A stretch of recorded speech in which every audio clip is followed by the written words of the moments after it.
The story begins at the York County Courthouse on December 7, 2011. In Judge Michael Bortner's chambers, Anthony Paul White is convicted of strong-armed robbery.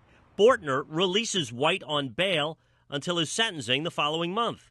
Just 3 days later, on December 10th, just a few blocks from that courthouse, Christopher Armagost and his 18-month-old son Damien were upstairs. They hear a commotion downstairs. White had forced himself in with a gun. Armagost ran down the stairs, pushes White out the door, and leans up against it. White fires twice into the door, killing Armagost. He's the greatest man in the world. He big heart, would do anything for anyone. Loved everybody from a personal level. The pain of losing his son is still fresh nearly 2 years later, and Mike Armagost doesn't just blame the shooter. My son would be alive today if that animal had been kept in the cage where he belonged. Armagost is running a Vote No Judge Bortner campaign because he gave White bail. Voters will decide the judge's fate next week. He's a judge. His task, his job is to execute and use proper judgment when it comes to protecting the public. And I feel he failed in this case.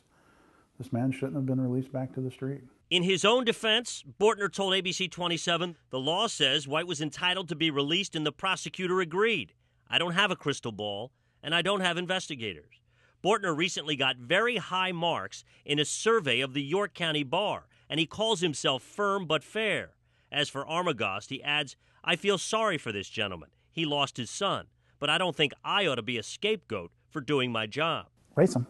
They gonna race? If Anthony Paul White was Mike Armagost's biggest curse, Damien, who was in the house that night, is Mike's biggest blessing. Oh, I don't know. Can he carry him on the top? He's raising his grandson and keeping his son's memory alive. I see so much of Christopher and Damien. There's days that you can't tell them apart.